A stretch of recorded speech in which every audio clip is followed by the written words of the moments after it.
Man, life really comes at you fast in the NBA. I gotta say, because the league, it's like one moment certain players are on top, and then like another moment, it's over. You know what I'm saying? Like you're running to the top, it's wraps. You got to go back to the bottom and work your way back up if you can. And we're seeing that right now with a lot of players in the league. And the guys I'm talking about are Kemba Walker and Blake Griffin. My goodness, talk about a downfall. Talk about a fucking downfall. And it's crazy because I used to be a big Kemba Walker fan when he was like in Charlotte. And I remember like when there was like that debate about who has like the best handles in the league. Most people obviously said Kyrie Irving, and I agreed with that because Kyrie's handles are just insane. And then, there was the other camp between Steph and Kemba. And a lot of people would debate, oh, Kemba has better handles, oh, Steph has better handles. And I'm not going to touch on that, even though Steph has better handles. But, that was still a debate, and Kemba was a really good player in Charlotte, and now look at him. He's been removed from the fucking rotation of the New York Knicks. The New York Knicks. Life comes at you fast, man. Life comes at you fast. But obviously, as you guys can see, we got a whole new setup for the new channel. I'm taking this channel in a whole different direction. My second channel, I used to do setups like this for my second channel, but obviously I've changed it up. On my second channel, I'm gonna make that a gaming channel, so make sure you go and subscribe to If I Must. The link is in the description box. Cars should be on the screen right about now. But yeah, as you guys can see, we're gonna talk about some players that have aged pretty bad this year. And let's just start things off with the guy I was just talking about, Kemba Walker. Now, if you follow the pod, if you follow anything that I do, I've been a supporter of Kemba Walker in the past, but I was never a fan of him going to Boston. I never thought it was a good idea for either side. Kemba Walker, he got paid, so no matter where he went, he was gonna get that bag. And I never hate on players for chasing the bag. If that was the only place that he could get that money, I completely understand.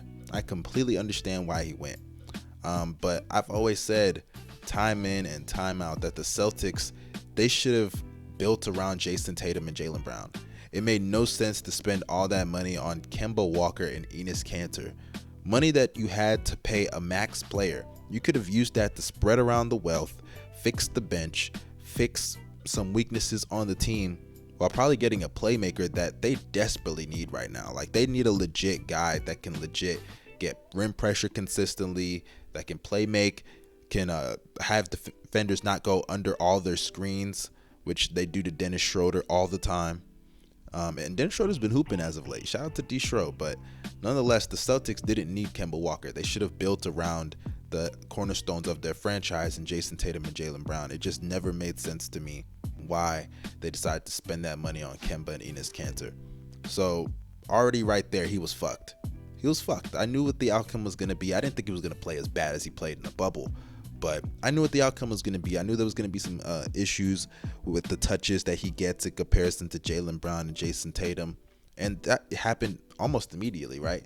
We saw those issues, or actually, it wasn't immediately because they had a really good regular season last year, or not last year, but the year before, like their first year together, they had a really solid regular season, and a lot of people were saying they're better without Kyrie.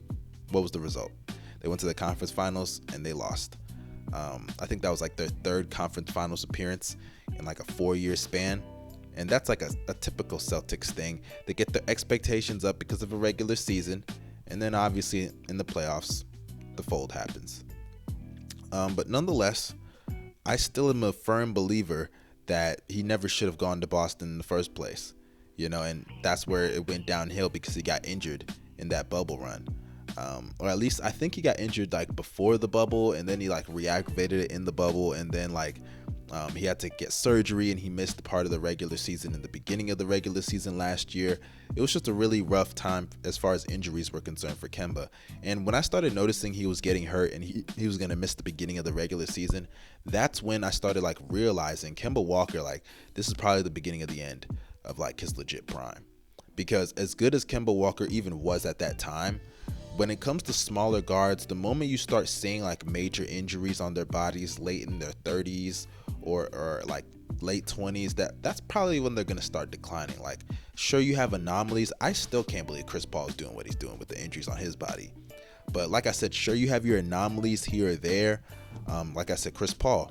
But usually when smaller guards start getting hit with those injuries in their late 20s, early 30s, that's when they're going to start declining. You're going to start noticing a decline in their play, whether it's their numbers or just on the court, how they move physically, all of that. And Kemba, same thing happened to him.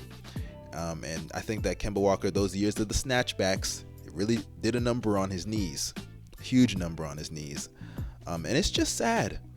It's just sad because Kemba Walker was a really good player in his prime, and a lot of his prime was spent on a losing franchise in Charlotte, and it's sad. But thankfully he got paid. Kemba, he's going to go down as, a winner in life for sure.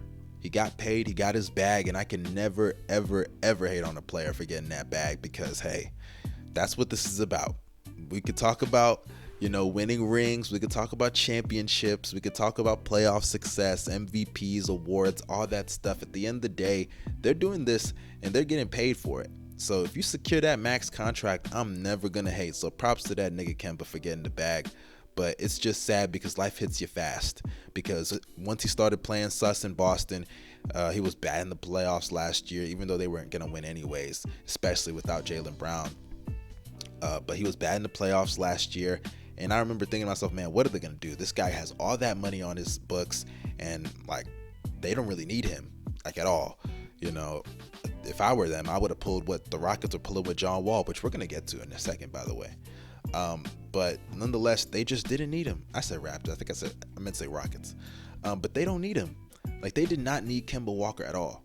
And when Kemba Walker decided to, when the Celtics decided to move on from him, they traded him to OKC. I was like, okay, maybe OKC is going to do what they did with Chris Paul. Have a nice little solid season, even though they really need a tank. Get his value up, even if they lose some games, obviously, because I don't think Kemba can do what Chris Paul can do. But even if they're losing and it may stunt some of the growth of some of those players, maybe they're just going to run a nice little backcourt, maybe 3-guard lineup with him, Shea, and Dort. Hell, maybe he even comes off the bench. Who knows? Has a solid year, get his value up, and then move him. They didn't even do that. The Thunder, of all teams, they cut him. They just waived him, let him go. And that's tough. When you're away from the Oklahoma City Thunder, who are bereft of talent, and sure, I know they've been having a little bit of an uptick lately, but they just lost to the Rockets. What can I say? My Bulls just lost to the Rockets not too long ago. I was actually at that game, by the way. One of the worst L's of my entire life. Honestly, the fact that I paid for some solid tickets, solid seats, just to see my Bulls lose to the fucking Rockets. I'm in a group chat with some Rockets fans, and man, it was hell that day because I've been talking shit. But regardless, my point is, he got waived from the Thunder, and I was wondering where he was going to go, and New York was a perfect destination. And I even said this before he went to New York. I was like, man, I really hope his career doesn't end in New York. It doesn't die there. Because every point guard's career dies in New York. A lot of players in general, Carmelo Anthony. But nonetheless, a lot of point guards' careers die in New York. New York has never had a legit point guard in the last 20 to 30 years since, Jeremy Lin? I mean, I know you have your other players, but Raymond Felton, they have not had a legit point guard in what feels like forever. Honestly, it's sad, and it's crazy because one of the greatest point guards of all time, Walt Frazier, helped them win a championship back in the day. And look at the point guard situation in New York over the last decade. It's been dog shit, hot dog water. And Kemba Walker has not helped that at all. He's been really bad this year. But let's move on to the next guy. Man, Blake Griffin. Blake.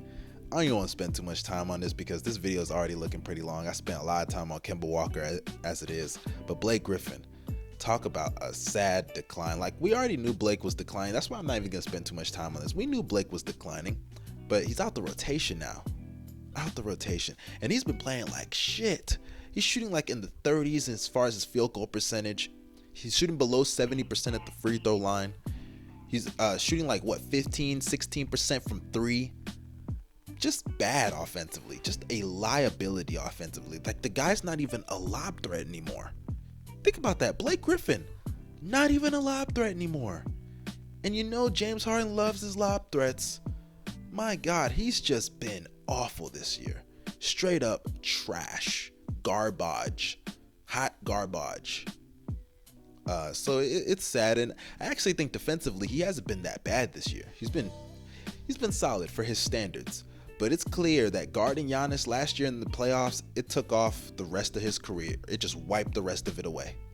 It wiped the rest of it away. This guy has one of the slowest releases I have ever seen. For real.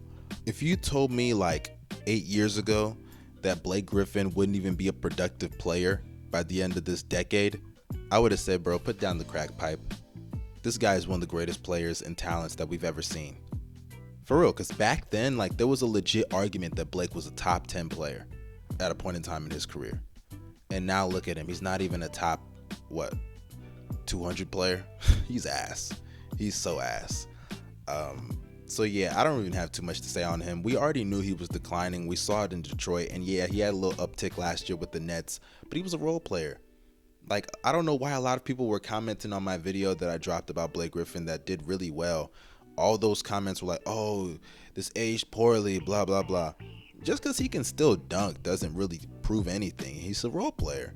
And look at him now. He's not even going to be in the league within the next 3 years, probably, at this rate. It's really sad to see. But, hey, I throw it to you guys in the comment section. I want to know, do you guys believe that Blake Griffin is a Hall of Famer? Kemba Walker, too. If you think Kemba's in it, I guess comment. I don't think Kemba, but Blake Griffin is somebody I want to know for sure. Like, do y'all think that Blake's a Hall of Famer? I personally do. I think he's one of the most popular players of his generation.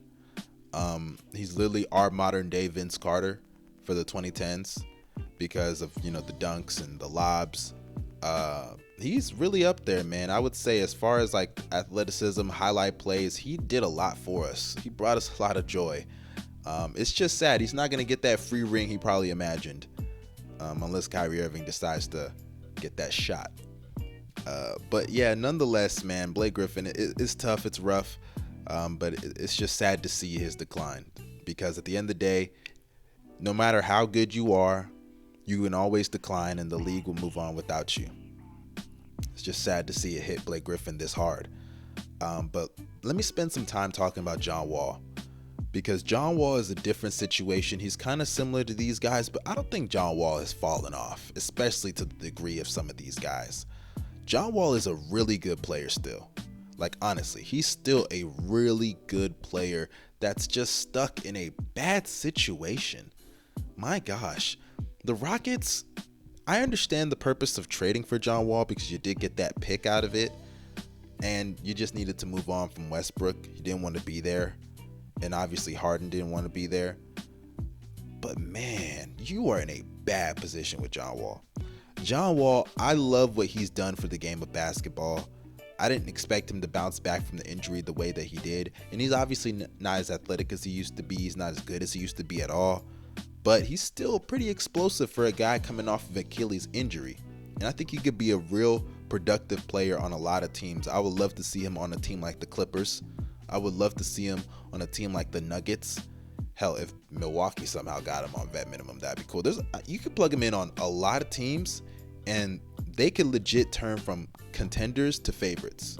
Honestly, if the Clippers are fully healthy, they're contenders. I'm talking about with Kawhi, PG, the whole thing. They're contenders. Add John Wall, you could argue they're the favorites, because Wall adds another level to that team. He's not the number one. He's not the number two. Some nights he may not even be the number 3 guy. And if John Wall is not even your number 3 guy, even at this stage of his career, that's a huge plus for your team. Huge plus. And I think he can be a number 3 on a championship team, depending on who the number 1s and 2s are. He's that good still.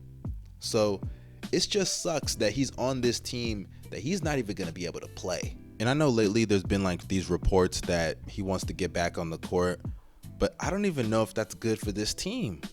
Like, genuinely, like, John Wall playing, it's going to help you get some wins, but do you even want to win a lot of these games? Like, honestly, you're better off tanking for Paolo.